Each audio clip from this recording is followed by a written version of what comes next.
اعوذ باللہ من الشیطان الرجیم، بسم اللہ الرحمن الرحیم۔ ناظرین، اللہ تعالیٰ نے دماغ اور دل ایسے اعضاء پیدا کیے ہیں جو کہ اعضاء رئیسہ کی نام سے موسوم کیے جاتے ہیں، جو کہ اہم ترین اور نازک ترین اعضاء ہیں۔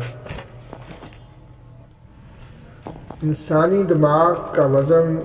3 پاؤنڈ ہے اور اس میں 86 ارب نیورونز ہیں جو کہ باریک تاریں ہیں اور آپس میں ایک دوسرے سے ملی ہوئی ہیں۔ ان کا آپس میں اسی طرح گہرا رابطہ ہے کہ جیسا کہ کسی الیکٹریکل بورڈ میں لگی ہوئی تاروں کا آپس میں ہوتا ہے، اور دماغ اس میں الیکٹریکل بورڈ کا کام کرتا ہے۔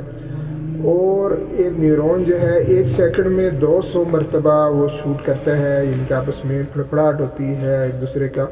آپس میں رابطہ ہوتا ہے۔ اور یہ رفتار اگر کمی بیشی کا شکار ہو جائے، عدم توازن کا شکار ہو جائے، تو پھر اس کے بعد انسان کو دورہ پڑتا ہے۔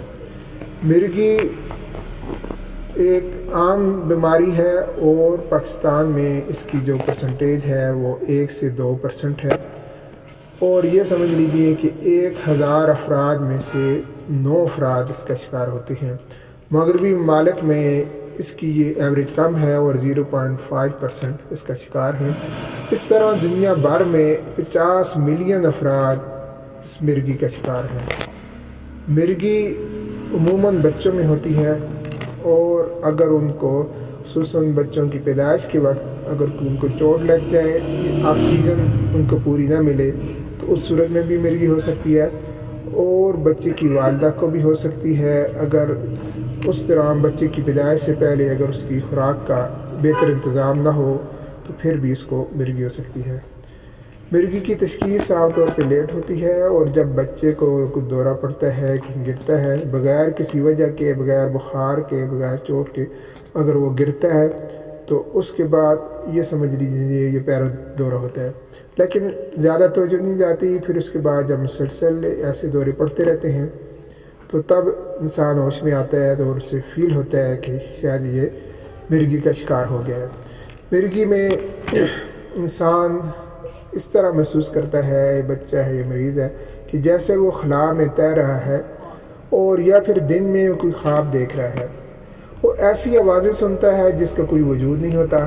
اور اسے اپنے بازو میں جھٹکا محسوس ہوتا ہے، پھر اسے شدید دورہ پڑتا ہے اور بالآخر وہ زمین پر گر جاتا ہے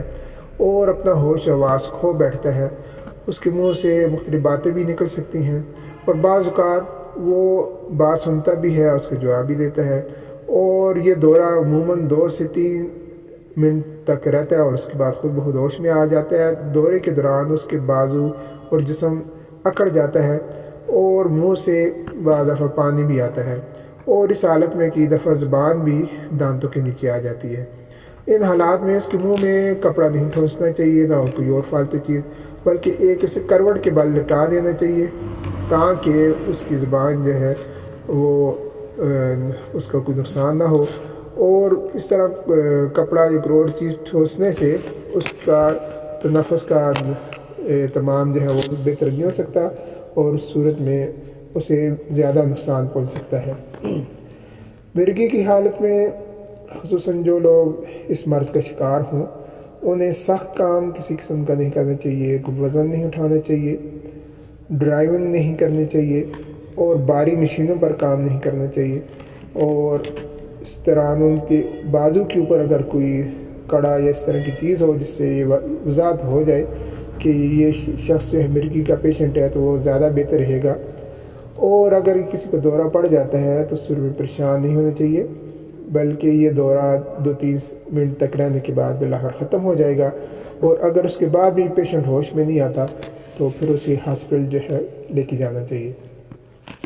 عام طور پہ مرگی کا علاج کرنے کے باوجود 30% لوگ اس سے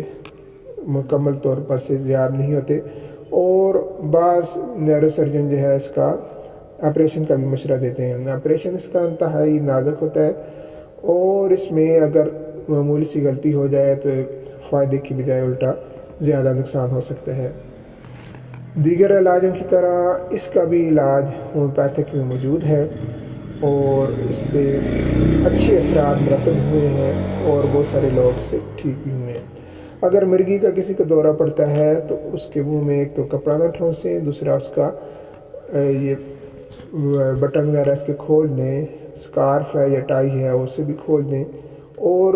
کوئی ایسی نوکیلی اشیاء اس طرح کی سخت چیزیں جو ہوں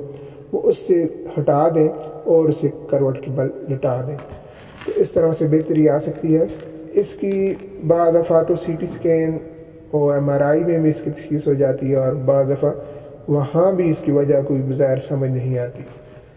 اور آدھے سے زیادہ بچوں کو دفع ہونے کے بعد دوبارہ نہیں ہوتی، لیکن جن کو اگر ہوتی ہے یا مسلسل ان کو دورے پڑتے ہیں تو ان کے علاج پر توجہ دینی چاہیے۔ تو یہ جیسے کہ شروع میں عرض کی تھی کہ دماغ انسان کا جسم کا ایک اہم ترین عضو ہے،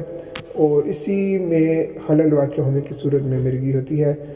تو اس کا علاج جتنی جلدی شروع کیا جائے اتنا ہی بہتر ہوتا ہے، اور ورنہ اس سے یادداشت اور باقی دماغی بہت سارے معاملات متاثر ہو سکتے ہیں۔ اللہ تعالی ہم سب کو اپنی حفظ و امان میں رکھے۔